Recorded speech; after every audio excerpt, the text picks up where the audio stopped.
भूतिया जंगल।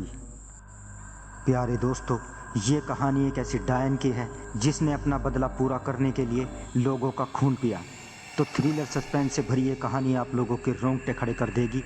तो कहानी को सुनते रहिए, डर का मज़ा लेते रहिए और हमारे चैनल को सब्सक्राइब करना ना भूलें। गांव में संपत और कप्तान नाम के दो व्यक्ति रहते थे। रतनपुर गांव के करीब के जंगल में एक डायन का आतंक था। रतनपुर गांव के बहुत से लोग उस जंगल में गायब भी हो चुके थे। संपत और कप्तान उसी जंगल से गुजर रहे थे। संपत, अरे कप्तान भाई, हमें शॉर्टकट रास्ते से नहीं आना चाहिए था, यहाँ से जल्दी चलो। सुना है यहाँ पर लोग रहस्यमय तरीके से गायब हो जाते हैं। ये जंगल बड़ा ही डरावना है। कप्तान, अरे मेरा चेला होकर बुज़दिलों जैसी बातें कर रहा है। कप्तान, अरे कप्तान भाई, पिछले ही महीने सुखिया बाबा का बेटा इसी जंगल से लापता हो गया था, जिसका सुराग आज तक नहीं मिला। तुम तो वैसे भी 9 महीने शहर में बिताते हो और 3 महीने गांव में बिताते हो। तुम्हें क्या पता गांव में क्या चल रहा है। कप्तान, अबे तुम गांव के गंवार क्या जानो शहर के आदमी के बारे में। तुम तो बस सारा दिन मुंह उठाए गांव में फिरते रहते हो। कितनी बार बोला है तुझे चेला कि मेरे साथ शहर आ जा, लेकिन तू ये गंवारों वाली ज़िंदगी छोड़ना ही नहीं चाहता। तभी संपत की नज़र एक पॉलीथीन पर पड़ी जिसे गुरु पकड़े हुए था। संपत, यह हाथ में क्या पकड़े हो कप्तान भैया? ज़रा हमें भी दिखाओ क्या है इस पॉलीथीन में। कप्तान, अरे कुछ नहीं संपत, मेरी पत्नी ने शहर से कुछ डायपर के पैकेट मंगवाए थे, बस वही है।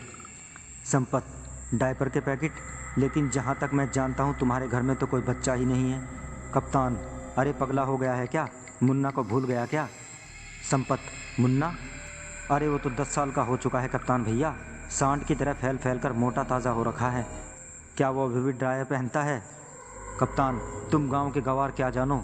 तुम गांव के गवार इस बात को नहीं समझोगे हम शहर के रहने वालों के तौर तरीके कैसे होते हैं। संपत, बड़े शहर वाले बनते फिरते हो। अरे सीधे सीधे ये क्यों नहीं कहते कि तुम्हारा वो सांड जैसा मुन्ना अब भी बिस्तर पर सूसू कर लेता है। कप्तान, अरे मैंने उसे बड़े लाड़ प्यार से पाला है। संपत, क्या खाक लाड़ प्यार? अरे कान पर 2 मारो उसके, बिस्तर पर सूसू करना बंद कर देगा। उसको पीटने के बजाय उसके लिए डायपर ला कर दे रहे हो और कहते हो कि हम शहर वालों के जीने के तौर तरीके बड़े अलग होते हैं। इससे तो अच्छा मेरा गांव है भला। संपत ने ये बात बोली थी कि तभी अचानक देखते ही देखते चारों ओर धुआं छा गया और अजीब अजीब सी आवाज़ों का शोर होने लगा। कप्तान, ये धुआं कैसा संपत? मुझे कुछ भी दिखाई नहीं दे रहा। तभी संपत के कानों में कप्तान की चीख टकराई। चीख सुनकर संपत बुरी तरह से डर गया और बेहद फुर्ती से वहाँ से भाग गया। कुछ ही देर में संपत भागता हुआ गांव पहुँच गया और चिल्लाते हुए सबसे बोला, अरे गांव वालों, कहाँ मर गए तुम सब के सब निकम्मो? तुम सब के सब जल्दी से मेरे साथ चलो, कप्तान भाई लापता हो गए हैं। संपत की बात सुनकर गांव का मुखिया गुस्से से बोला, क्या बात है संपत, क्या कुत्ते की तरह इतनी देर से भौंके जा रहा है? लगता है तू आज भी शराब पी कर आया है। कितनी बार कहा है तुझे कि ज़्यादा मत पिया कर, लीवर खराब हो जाएगा, अबे मर जाएगा किसी दिन। संपत, जल्दी चलो मुखिया जी, गज़ब हो गया। मैं कप्तान भाई को बस स्टैंड लेने गया था और लौटते हुए हम उसी जंगल से गुजर रहे थे जिस जंगल में वो डायन रहती है। अचानक चारों ओर धुआं छा गया और कप्तान भाई की चीख मेरे कानों में टकराई। मैं बड़ी मुश्किल से अपनी जान बचाकर भागा हूँ। मुखिया, तू दोस्त के नाम पर कलंक है। अपने जिगरी दोस्त को जिसे तू अपना गुरु मानता है उसे अकेला छोड़कर भाग गया और हम सब गाँव वालों को निकम्मा बोल रहा है। संपत, अरे तो क्या करता, मैं भी उस डायन का शिकार हो जाता। हाँ मुखिया, अगर मैं तेरी जगह होता मैं अपने दोस्त का साथ कभी नहीं छोड़ता, भले ही मुझे उसके लिए अपनी जान ही क्यों न देनी पड़ती। संपत, मुखिया जी अब मेरा मुंह मत खुलवाओ, सब जानता हूँ मैं। पिछली बार जब रतन चाचा का बेटा उस डायन का शिकार बना था तब आप ही उसके साथ थे। मुझे सब पता है, लेकिन आपसे कोई सवाल नहीं कर सकता क्योंकि आप इस गाँव के मुखिया जो ठहरे।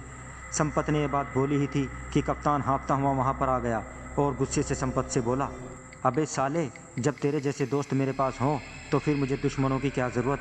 मुझे अकेला छोड़कर भाग आया तू। संपत, अरे कप्तान भाई, तुम सही सलामत वापस आ गए? मैं तो समझा कि तुम्हें डायन ने पकड़कर मार दिया। मैंने अपने कानों से तुम्हारी चीख जो सुनी थी। कप्तान, हाँ मुझे उस डायन ने पकड़ लिया था, मगर जैसे ही उस डायन ने मुझे पकड़ा मैंने एक ज़ोरदार मुक्का उसके मुँह पर मार दिया और वहाँ से भाग आया। मैं उस डायन से लड़कर आ रहा हूँ और तू डर कर भाग गया। संपत, बड़े बहादुर बने फिरते हो कप्तान भाई, अगर इतनी ही बहादुरी थी तो फिर चीखे क्यों? कप्तान, अबे अगर कोई अचानक से पीछे से पकड़ लेगा तो चौंक तो अलग से चीख ही निकलेगी ना। मुखिया, अब तुम दोनों लड़ना बंद करो। गांव में न जाने कितने लोग उस जंगल में लापता हो गए, हमें इस समस्या का समाधान जल्द से जल्द करना होगा। मुखिया, कप्तान, तुम ही पहले ऐसे व्यक्ति हो जो उस डायन के चंगुल से सही सलामत आ गए हो। इसका मतलब तुम में उसका सामना करने की हिम्मत है। तुम ही हमें उस डायन से छुटकारा दिला सकते हो।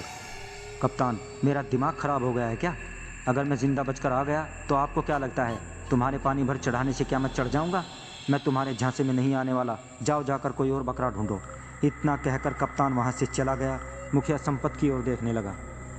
संपत, दिमाग खराब हो गया मुखिया जी। मैं तो खुद ही बड़ी मुश्किल से जान बचा कर आया हूँ। तुम गांव के मुखिया हो, गांव वालों ने तुम्हें चुना है, तो तुम क्यों नहीं उस डायन से सामना करने के लिए जाते? मुखिया, अबे अगर मैं इस गांव का मुखिया हूँ तो क्या मैं अपनी जान गंवा दूँ? मुखिया ने इतना बोला ही था कि तभी एक बेहद बूढ़ा व्यक्ति, उसकी उम्र 100 साल के आसपास थी, लाठी पकड़े हुए लड़खड़ाता हुआ वहाँ पर आ गया और कपकपाती आवाज़ में मुखिया की ओर देखकर बोला, चिंता मत कर, मैंने टेलीफोन के ज़रिए एक बहुत पहुँचे हुए साधु को उस डायन के बारे में बता दिया है। आज रात वो आने वाला है। देखना, वो साधु अपनी शक्ति से उस डायन को जलाकर राख कर देंगे। हाँ। अचानक वो बूढ़ा खांसने लगा। उसके हाथ से लाठी छूट गई और वो गिर गया। उसे गिरता देख मुखिया गुस्से में संपत की ओर देखकर बोला, अबे देखता क्या है, उठा इसको। संपत, ये झुमरी के परदादा भी ना, जब इनसे चला नहीं जाता तो फिर ये घर से बाहर निकल कैसे आते हैं? तभी अपने परदादा को ढूंढते हुए झुमरी वहाँ पर आ गई। संपत, तुम्हारा ये परदादा है ना, इन्हें घर के अंदर बंद करके रखा करो, झुमरी ने संपत से बोला। झुमरी, हर बार इन्हें घर पर बंद करके बाहर जाती हूँ और पता नहीं कैसे दरवाज़ा खोल लेते हैं। सैकड़ों बार गिर चुके हैं, मगर मजाल है कि इनकी पसली में ज़रा सा भी कोई मामूली फ्रैक्चर हुआ हो। संपत, पता नहीं क्या खाया होगा इन्होंने जवानी में। झुमरी अपने परदादा को लेकर वहाँ से चली जाती है। रात का समय था। एक साधु रत्नापुर गांव के उसी जंगल से छोड़कर रास्ते से निडर होकर चला जा रहा था। तभी अचानक देखते ही देखते काला धुआं उठने लगा, मगर साधु निडर होकर वहाँ पर खड़ा रहा। कुछ देर बाद धुआं छट गया। साधु के सामने एक बेहद भयानक चेहरे वाली डायन खड़ी हो गई। डायन, क्या तुम्हें पता नहीं, यहाँ जो भी आता है जिंदा बच के नहीं जाता? साधु, हाँ जानता हूँ, न जाने कितने लोगों की जान ली है तुमने, लेकिन अब तेरा अंतिम समय आ गया है डायन, क्योंकि मैं तुझे अपने मंत्रों की शक्ति से भस्म कर दूंगा। डायन, कोशिश करके देख ले। इतना बोलते ही साधु मंत्र पढ़कर उसके ऊपर फेंकने लगा, मगर साधु के मंत्रों का असर उस डायन पर हुआ ही नहीं। साधु, ओम क्लीम चामुंडाय नमः, ओम क्लीम चामुंडाय नमः। ये कैसे हो सकता है? इस पर तो मेरे मंत्रों का असर ही नहीं हो रहा है। डायन हंसने लगी। साधु बुरी तरह से डर गया। वो डर कर रतनपुर गांव की ओर भागा और बेहोश हो गया। अगले दिन जब साधु की आँख खुली तो उसे गांव का मुखिया और सारे लोग घेरे हुए बैठे थे। संपत, कहीं तुम वही साधु तो नहीं जो डायन से हमें मुक्ति दिलाने आए थे? साधु, हाँ मैं वही साधु हूँ। कप्तान, लेकिन तुम तो यहाँ बेहोश पड़े हुए हो, क्या तुमने डायन को ख़त्म कर दिया? संपत, वो डायन उम्मीद से ज़्यादा ताकतवर निकली, मेरे मंत्रों का उस पर कुछ भी असर नहीं हुआ। संपत, ये क्यों नहीं कहता कि तू एक पाखंडी साधु है? साधु, तुम मेरा अपमान कर रहे हो। संपत, अरे जाओ बाबा, डायन के सामने जब भाग रहे थे तब अपमान नहीं हुआ था? साधु, तुम्हें कैसे पता कि डायन के सामने मैं भाग रहा था? संपत, तुम्हारी शक्ल बता रही है। तभी एक पागल वहां आकर गुस्से से बड़बड़ाने लगा, पागल, तुम सब डरपोक हो, आज रात में उस डायन का खात्मा कर दूंगा। मुखिया, अरे अब ये पागल फिर से यहाँ पर आ गया, भगाओ इसे। संपत, अरे पागल कौन है तू? पिछले कुछ दिनों से तूने हम सबका जीना हराम कर रखा है, आज तुझे बताना ही पड़ेगा कि तू कहाँ से आया है। मुखिया, पागल हो गया है क्या? वो एक पागल है, वो तुझे कैसे बता सकता है कि वो कहाँ से आया है? उस बेचारे को तो अपना होश नहीं है। वो पागल बड़बड़ाता हुआ वहाँ से चला गया। कप्तान, देखना मुखिया जी, मुझे लगता है आज रात इस पागल की आखिरी रात है। संपत, सही बोल रहा है तू, ये मरेगा साला आज। मुखिया, अरे वो सब तो ठीक है, लेकिन इस समस्या का समाधान कैसे निकलेगा, इस बारे में सोचो। उस डायन के आगे तो ये साधु भी अपनी जान बचाकर भाग गया है। कप्तान और संपत, तुम दोनों इस गांव के आन बान और शान हो। तुम दोनों की जोड़ी इस गांव में गुरु और चेले के नाम से मशहूर है। आखिर तुम दोनों इस समस्या का समाधान क्यों नहीं निकालते? कप्तान, क्योंकि हम कोई तांत्रिक नहीं है मुखिया जी। आपने स्वयं देखा, ये तांत्रिक खुद अपनी जान बचाकर भागा है, भला हम कैसे उस डायन का मुकाबला कर सकते हैं? मुखिया, तो फिर गांव के लोग ऐसे ही लापता होते रहेंगे क्या? तभी गांव का एक आदमी बोला, मुखिया जी, हम पुलिस की मदद क्यों नहीं ले सकते? कप्तान, अब एक पागल हो गया है क्या? पुलिस वाले कब से डायन और चुड़ैल को पकड़ने लगे? अगर वहाँ पर मुखिया जी शिकायत लेकर गए तो उल्टे डंडे मारकर भगा देंगे। मुखिया, बकवास बंद कर कप्तान। पिछली बार एक पुलिस वाला जो इन सब बातों पर यकीन नहीं करता था, उस जंगल में गया था, जो आज तक वापस नहीं लौटा। कप्तान, तो फिर आप सब कुछ भगवान के भरोसे छोड़ दीजिए मुखिया जी, वही हम सबको इस मुसीबत से बचा सकते हैं। कुछ दिनों बाद उस डायन का आतंक इतना ज़्यादा बढ़ गया कि रतनपुर गांव के लोग रतनपुर छोड़कर दूसरे गांव की ओर जाने लगे। एक रात की बात है, वो पागल बड़बड़ाता हुआ उसी जंगल में जा रहा था कि तभी अचानक एक काला धुआं उठा। उसमें से वही भयानक डायन निकल कर प्रकट हो गई और पागल की ओर देखकर बोली, जंगल में मुझे सिर्फ इंसानों का मांस अच्छा लगता है, पागल का नहीं। तुझे कैसे पता मैं पागल हूँ? बेवकूफ़ डायन, लोग मुझे इसलिए पागल कहते हैं क्योंकि मैं दिन भर शराब पिए रहता हूँ और सच बोलता हूँ। डायन, अगर तू पागल नहीं है तो मरने के लिए तैयार हो जा। डायन की बात सुनकर वो पागल हंसने लगा। तू मेरी हंसी बना रहा है? पागल, सच तो ये है कि तू डायन है ही नहीं। अगर डायन होती तो मुझे मार देती। पागल ने इतना कहा ही था कि डायन ने पागल को दबोच लिया। अचानक उस पागल की आंखों के सामने अंधेरा छाता हुआ महसूस हुआ।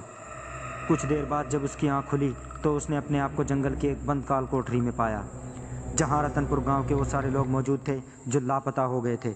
उन सब के हाथ पैर बंधे हुए थे। उन्हीं में से एक व्यक्ति ने पागल से बोला, अबे बेवकूफ़, क्या ज़रूरत थी तुझे यहाँ आने की? आज रात वैसे भी हम सबको विदेश भेज दिया जाएगा। ये सारे के सारे लोग मानव तस्कर हैं। हमारे ही गांव का कोई व्यक्ति उनसे मिला हुआ है जिसने डायन का खौफ फैला रखा है। पागल, झूठ बोलते हो तुम। मैंने खुद देखा वो काला धुआं, उस धुएं में से वो जो डायन निकली, वो सब केमिकल का कमाल था। आज की तकनीकी के दौर में कोई भी मेकअप करके चुड़ैल डायन बन सकता है। फिल्में नहीं देखी क्या? अरे यार, तू तो पागल है, मैं तुझे क्या बताऊं। तभी एक और व्यक्ति वहां हंसते हुए आ गया, जो कोई और नहीं बल्कि कप्तान का दोस्त संपत था। संपत, ये पागल तो बड़ा जल्दी से ही हो गया। मैं तो खामखा डर रहा था गुरु कि हम इस पागल को पकड़ के ले जाकर क्या करेंगे। ये पागल भला हमारे किस काम आने वाला था, लेकिन ये तो सही हो गया। तुम्हारा आइडिया कमाल का था। कप्तान, देखना संपत, आज की रात हम इन सबको शहर शिफ्ट कर देंगे और वहाँ से इन सबको पकड़कर विदेश में ले जाया जाएगा।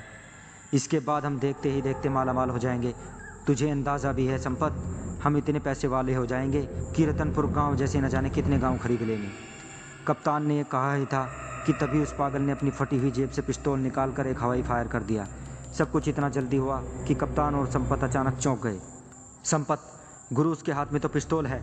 ये कोई पागल नहीं है, ये कोई पुलिस वाला लगता है। हमने पागल समझकर इसके हाथ पैर भी नहीं बांधे। कप्तान, तू सही कह रहा है संपत, लगता है हम दोनों से बड़ी चूक हो गई। देखते ही देखते पुलिस ने उन सबको घेर लिया। सारे पुलिस अधिकारी इस पागल को सैल्यूट करने लगे। वो पागल व्यक्ति कोई और नहीं बल्कि क्राइम ब्रांच ऑफिसर अशोक था। मुझे इंटेलिजेंस से सूचना मिली थी कि रतनपुर गांव में बहुत से लोगों की मानव तस्करी होने वाली है, इसलिए मैं कुछ दिनों पहले यहाँ की छानबीन करने के लिए आ गया। यहाँ आकर डायन की अफवाह सुनकर मुझे पक्का यकीन हो गया कि कोई और नहीं बल्कि कोई मानव तस्कर ही होगा जिसने डायन का खौफ फैला रखा है, ताकि पुलिस और लोग डर की वजह से इस केस की तह तक न जाएं। और इस काम के लिए मेरी मदद गांव के मुखिया ने भी की। तभी गांव का मुखिया और उसी साधु के साथ और लोग वहां पर आ गए। मुखिया मुस्कुराता हुआ बोला, मुझे तो उसी दिन तुम दोनों पर शक हो गया था, जिस दिन तुम दोनों डायन के चंगुल से बचकर आ गए थे। ऐसा इससे पहले कभी नहीं हुआ। सारा गांव डायन से डरा हुआ होता था और तुम दोनों के चेहरे पर कोई शिकन नहीं होती थी।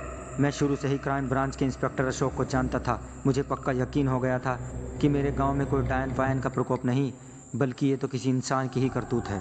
साधु, तुम दोनों के ऊपर शक उस दिन और ज़्यादा पक्का हो गया जिस रात डायन से मेरा सामना हुआ। डायन को भगाने के लिए मैंने बेहद प्राचीन मंत्र फूंक कर पढ़े, मगर डायन टच से मस नहीं हुई। कहाँ से होगी, क्योंकि मेरे सामने तो डायन थी ही नहीं। वो मंत्र डायन और चुड़ैल के लिए थे, इंसानों के लिए नहीं। पुलिस ने कप्तान और संपत को गिरफ्तार करके जेल भेज दिया और सारे गाँव वालों को डायन से मुक्ति मिल गई। तो प्यारे दोस्तों, इस कहानी से आपने क्या सीखा कमेंट बॉक्स में ज़रूर बताएं और हमारे चैनल को सब्सक्राइब ज़रूर कर दें। बहुत बहुत शुक्रिया।